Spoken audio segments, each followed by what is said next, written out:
Hai guys, di video kali ini saya akan update soal harga Bitcoin selanjutnya, di mana ini masih tampak cukup bearish kalau lihat dari close daily-nya, itu yang akan kita bahas, dan kita juga akan lihat pendapat dari trader-trader yang lain.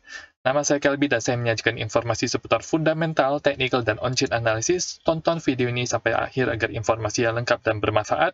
Klik like dan subscribe untuk mendukung channel saya. Kalau kita lihat close daily-nya itu, masih saja merah dan ada low yang baru kalau kita lihat dibandingkan dengan daily sebelumnya, 2 hari sebelumnya. Meskipun sempat ke harga 25.200-an, tetapi kondisi masih turun ya teman-teman, jadi tidak terlalu baik untuk harga Bitcoin untuk beberapa hari ke depan. Situasinya itu lebih cenderung untuk bearish.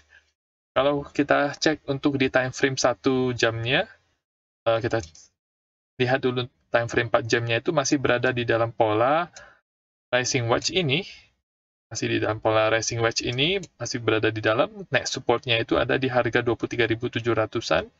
Kemungkinan bisa ada bounce dulu dari situ.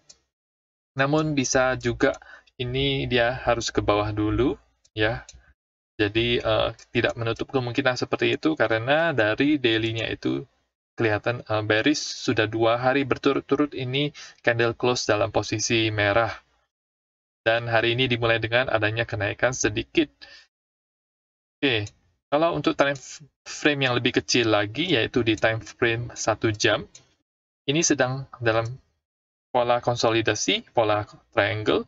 Jadi setelah adanya penurunan ke bawah yang cukup tajam ini, kemudian dia membentuk pola triangle ini dulu. Jadi kalau misalnya bisa breakout ke atas dari sini, maka itu dan retest, maka dia bisa naik lagi ke harga yang lebih tinggi. Dan sebaliknya kalau dia breakout ke bawah, maka dia kemungkinan bisa meretest daerah garis support daripada pola rising wedge ini dan berpotensi untuk ke harga yang lebih bawah lagi. Itu ada yang namanya fair value gap yang terbentuk di daerah sini. Nanti akan saya tunjukkan kepada teman-teman itu bagaimana. Kalau kita lihat untuk di SY-nya itu dia menguat selama 3 hari ini juga menguat. Dan kalau kita lihat seharusnya Bitcoin itu turun ketika ini mengalami penguatan, tetapi ini dalam posisi konsolidasi, jadi kecenderungannya adalah harga Bitcoin itu bisa turun dari posisi sekarang, melihat DXY yang menguat. Oke, jadi ini sangat kuat sekali ya teman-teman. Kalau kita cek untuk pola time frame 4 jamnya juga ini dalam uptrend terus dari kemarin sampai sekarang. Kalau dia bisa menembus level ini 106,95, maka dia bahkan bisa naik ke daerah yang lebih tinggi lagi ya teman-teman. Jadi tetapi ada resistance di daerah sini di 107 tersebut. Oke. Untuk Nasdaq sendiri ini dia sedang berada di posisi yang cukup kritikal setelah seperti di video kemarin saya bilang, ketika di video kemarin itu harga Nasdaq-nya itu masih di sini, belum mencapai di golden pocket-nya, tetapi kemarin itu sudah naik dan mencapai golden pocket-nya, dan hari ini dimulai dengan semacam penurunan, karena ini adalah posisi yang sangat kritikal sekali, meskipun pasar Nasdaq sendirinya itu belum buka, harus tunggu jam 8:10 buka, ini baru pasar futuresnya itu yang buka dari Senin sampai Jumat 24 jam sehari. Ini jadi kemungkinan besar akan ada penurunan dari sini dan Bitcoin bisa dibawa ke bawah ya teman-teman. Bisa dibawa ke bawah melihat pergerakan daripada Nasdaq-nya itu. Jadi untuk beberapa hari ke depan saya expect bahwa akan terjadi koreksi untuk Bitcoin, tetapi Bitcoin pada dasarnya dia masih membuat yang namanya higher low. Jadi higher low terus, di sini high, kemudian di sini high, di sini masih high. Walaupun dia turun sampai ke daerah ini, ada yang namanya ini fair value gap. Jadi fair value gap adalah semacam gap yang terjadi ketika terjadi kenaikan atau penurunan yang sangat drastis seperti ini, sehingga dia meninggalkan gap dari candle sebelumnya dan candle setelahnya, di mana ini saya sudah arsirkan. Saya sudah arsir daerah gap tersebut itu di rentang 22.600 itu sampai 21.300. dan biasanya harga harus kembali ke setengah daripada gap ini, itu tepat di 22.000 ya teman-teman. Jadi 22.000 itu bisa menjadi daerah support yang cukup kuat, 22.000 ke atas juga bisa menjadi daerah support yang cukup kuat. Dan ini masih ketika dia turun sampai ke sini, itu masih ceritanya masih higher low juga, jadi masih dalam posisi yang bullish secara swing, dan masih ada potensi untuk naik ke harga 27.000, 28.000, atau bahkan ke 30.000 ya teman-teman. Tetapi kalau misalnya mau long dari sekarang sih terlalu beresiko karena kita dekat sekali dengan puncaknya. Lebih baik menunggu untuk terjadinya penurunan terlebih dahulu. Kalau kita lihat untuk indikator yang lainnya, ada MA50, daily MA50 di daerah 22.000-an. Jadi di situ bisa menjadi daerah support yang cukup kuat, mungkin bisa tembus sebentar ke bawah, tapi mungkin ketika dia berinteraksi dengan garis ini, ketika dia turun, maka dia mungkin akan tembus, tapi close-nya itu kemungkinan besar bisa di atas daripada MA50 ini. Oke, jadi fair value gap tersebut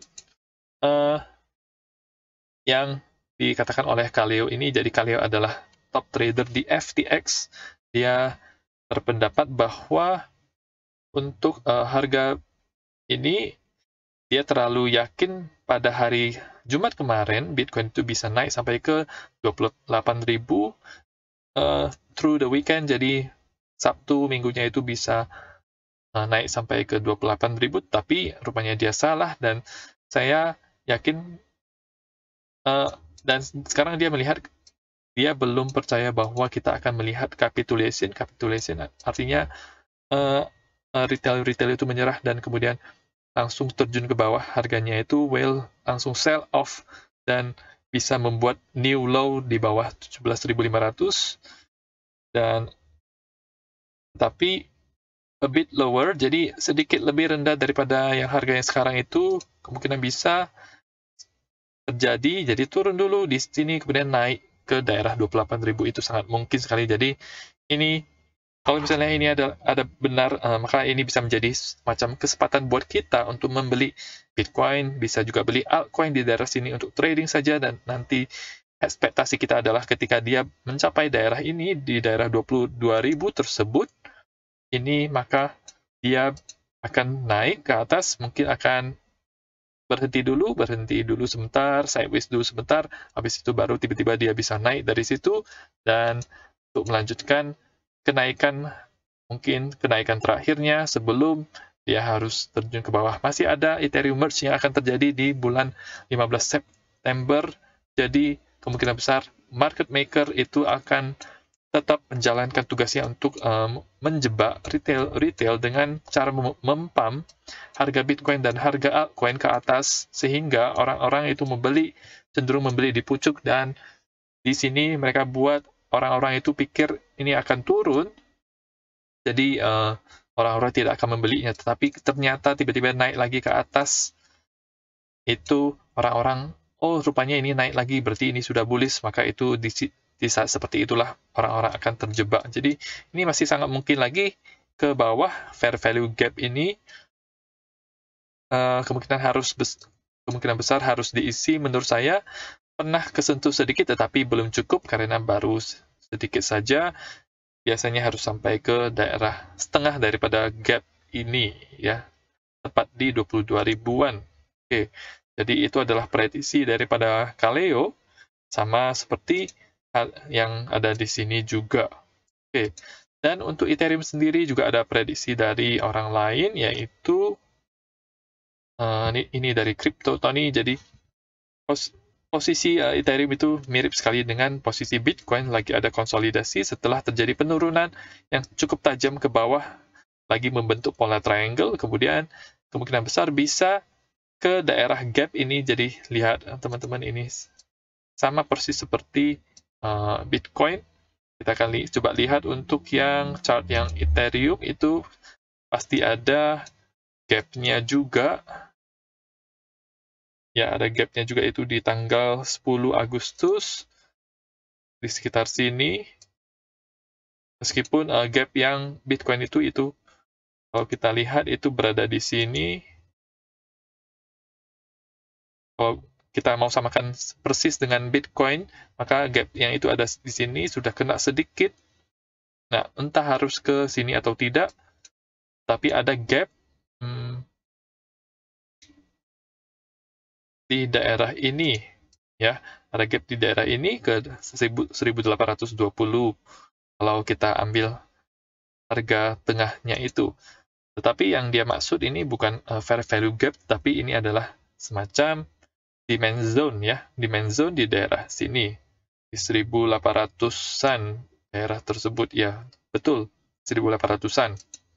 Oke, ini merupakan skenario yang sangat ideal, dan dia expect-nya adalah harga Ethereum akan tes ke daerah ini sebelum naik ke atas. Jadi ada dua trader yang berkata demikian, ke bawah dulu, dan kemudian mungkin ada final push ke atas. Itu yang bisa membuat orang-orang berpikir bahwa ini sudah bullish karena mau turun naik. Padahal di daerah 30.000 tersebut itu akan menjadi daerah yang resistance-nya itu cukup kuat menurut saya. Untuk jangka pendek kita harus menjualnya 27.000, 28.000 sampai 30.000, atau kalau misalnya bisa lebih, maka kita lebih baik untuk menjualnya.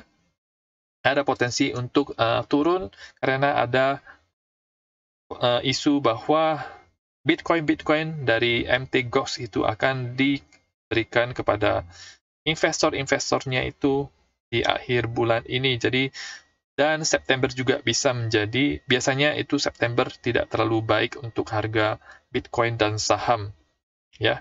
Jadi Agustus, kalau seingat saya 2020, untuk Agustus 2020 itu sangat bagus sekali, tetapi sell off dimulai di bulan September. Jadi kita harus waspada di bulan September, itu bisa cukup bearish, dan close-nya juga, close money-nya kemungkinan bisa merah, ya teman-teman. Nah, itu saja untuk update pada video kali ini. Semoga bermanfaat. Teman-teman bisa klik like dan subscribe untuk mendukung channel saya, dan nantikan video saya selanjutnya.